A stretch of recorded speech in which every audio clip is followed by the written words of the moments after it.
February, which is right around the time when everyone starts losing interest in their New Year's resolutions. But if your resolution was to get organized, never fear, because today I have some ideas on how to dress up some plain looking storage containers into some really cute storage containers. So we're going to start with an oatmeal container, a photo box, and a kid's beach bucket, and I'm gonna go with a black, white, and gold theme, but of course you can use any color scheme that you want. These large oatmeal containers are so great because they hold so much stuff, and oatmeal is a really cheap and healthy breakfast, so if you're like me, you'll just collect a million of them. So I'm going to cover mine in black and white stripes. So I pulled out some black and white cardstock, and I just measured the height of the container onto one piece of black paper and cut it out. And then I did the same for a second piece of black paper so that they would fully cover the container. Now for this project, you're going to need a lot of double-sided tape.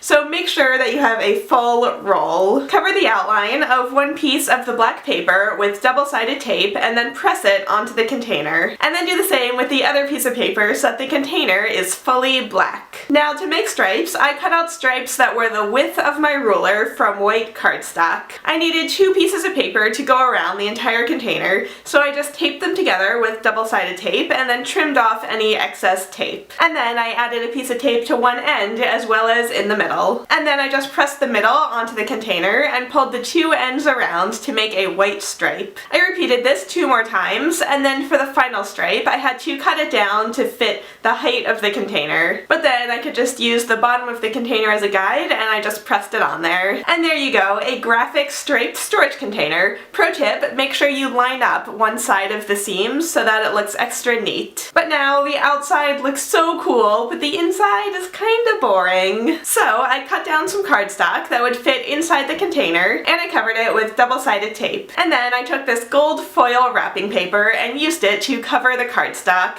It's not perfect, but since it's only going in the inside of the container, that's fine. I taped the excess wrapping paper over the edge of the paper, and then I just rolled it up and put it inside the container. And now we have a storage container that's a graphic black and white pattern on the outside and a shiny gold party on the inside. I'm going to use it to hold my washi tape since my collection kind of outgrew the bucket I was using, and now it's a perfect fit. So now let's take a look at this black photo box, which was actually sent to my P.O. box by Kaya, as well as a bunch of other art supplies, so thank you so much, Kaya. I'm actually going to use this one to hold my tea bags, but I still want to go with the black and gold theme. So I took this glittery gold scrapbook paper and traced the box onto it and then cut it out. But since I was tracing the outside of the box, it's a little too big to fit inside, so I just kept trimming it down little by little until it fit inside perfectly. However, since I'm putting tea in the box, I don't really want to get glitter mixed in with my drink,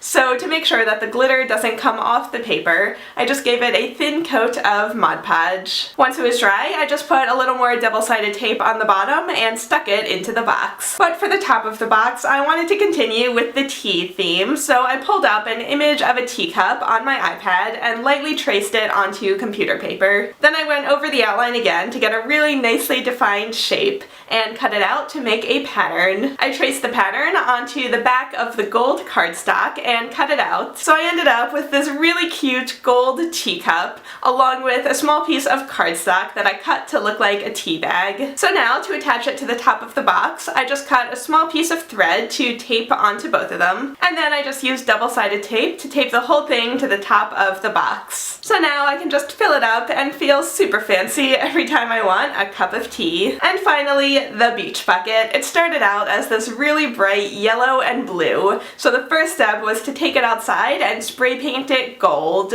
After that, I took some sticker paper, which you can get online or at any office supply store, and I used a paper punch to punch out a whole bunch of circles. And then one by one, I just removed the backing and pressed them onto the bucket to make polka dots. And then to really make it pop, I painted the handle black using acrylic paint. And once I let the paint dry overnight, I could just fill it up with all of my my small rolls of ribbon. So I hope you guys liked this DIY idea on how to bring boring storage containers back to life with a brand new color scheme. Let me know in the comments which one was your favorite, or if you have any other ideas on ways you could decorate them. So thank you guys so much for watching HGTV Handmade. If you want to watch another organizing video, Marianne did a video recently about how to organize a vanity. There's so many good ideas in that video, so make sure to press like and subscribe, and I will see you all next week. Bye everyone!